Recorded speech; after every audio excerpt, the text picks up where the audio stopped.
Akong grupo pagtawag sa pagkakikuran, Father Sandy Pumila, sa ato na kasaisisan o director sa mga lay ministers, sa mga pare na pinagpili o naparuto sa mga alto pag-awareness kulana, ang muraparuto sa Palarin, Father Tesoni Gonzaga, sa ato sa na lay ministers, President sa Archdiocese, Mr. Gali, inyong tanan ng mga lay ministers na nagkakulini, mayong bulan o panibayong kapatapot, dili sa parokya ni San Francisco, dili sa ato na parokya sa Lucas China. Ato papagan ng ito, ang mga kapatid ang ato na mga kasalat sa kaugalingon, kahit ay ako kamayong pagkawas. Nalipay rin ako, kanya kinakakulini. Kaya nalipay ako tulad kay di ako kayo kao. Daghan kakulini, o kini kapakatul sa inyong mga nalipay usa ng sa ulo, hindi maong nagaling sa mga lay ministers. Ako ipahitulo na kamo magpili. Karuan lawa usa atong isaulo ang kapisahan sa walay-uling kasing-kasing ni Maria. Ipahituluhan kita sa pulong sa Diyos sa sadakong kamaturan ang pagkabalaan ng itamang alang sa mga pari o religyoso kapalalan sa tanan ng mga tinunan ni Kristo. O kamo mga lay ministers, itawag sa espesyal na paagi ang mga himong saksi sa pagkabalaan ni Jesus dahil wala sa katauhan. The key word here is becoming witnesses. Kanabang pagsaksi o ganyan hinunduhan. Pagsaksi kinsa si Jesus sa atong kinabuhi. Sa unang pagbasa ng propeta Isaias, nalungkot ang malipayong pagdaig. Malipayon kayo na ako dahil sa Ginoo, nagmaya ang akong kalat sa akong Diyos. Ang tinuod na kalipay, pilihan sa dugo, katungganan o posisyon, sulod sa simbahan. Ang tinuod na kalipay, nagalikan sa pagpakikuban sa Diyos o sa pagpinabuhin matanong sa iyang katubagan. Pagpinabuhin na matanong niya sa katubagan sa Ginoo.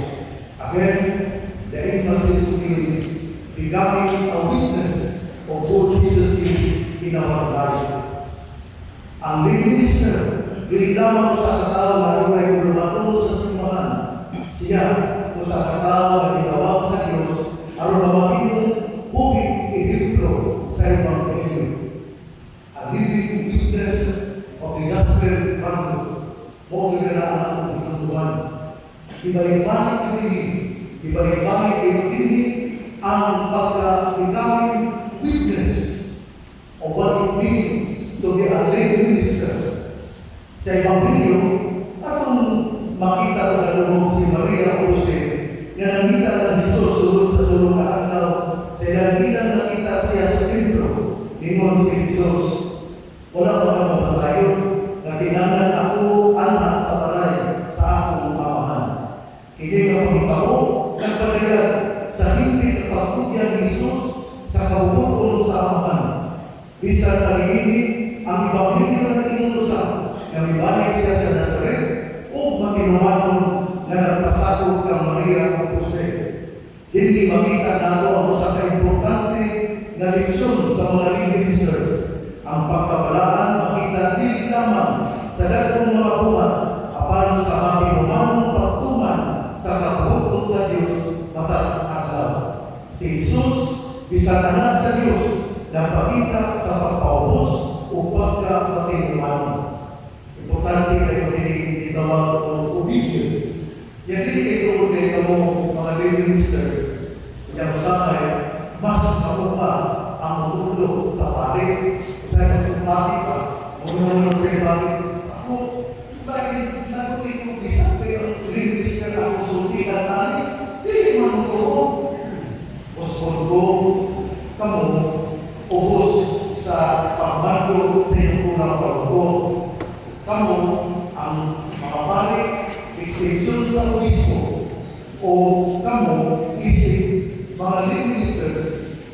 isutod mo sa mga pare na sa inyong parokya. Huwag yung pasalubong kay lay listeners mo nga makahimo na mo usay buhaton ninyo kung pananglitan iining adlaw kamo gihatagan o gahom nga pamanalangin, huwag na magpasabot na nagpalayo ang inyong gahom sa pagpagalangin sa sakyanan o sa mga balay. Diyan ang adlaw lamang, huwag na magpasabot nga doon ang pagkaingon nga ay ini naandang mo nila mo kaya gagawin mo ini magkasahulugan ni sa ulo. Kung iyon ang pura-pura ko, ayaw pa sa ulo o ini kasahulugan sa ulo sa domingo, tawag mo. Dili kayo na magaway na ang pundo, dili sa among kapilya, kinahanglan sa mga sa ulo ng domingo. Ang importante mao ang pagsaulog sa Eucharistia.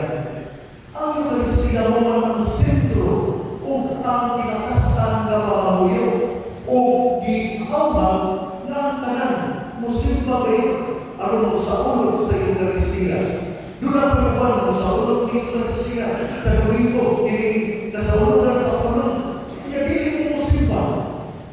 Wala na akong giingnan ang mga pura-pura ko na tinahanglan sa dili pa mo sa ulog.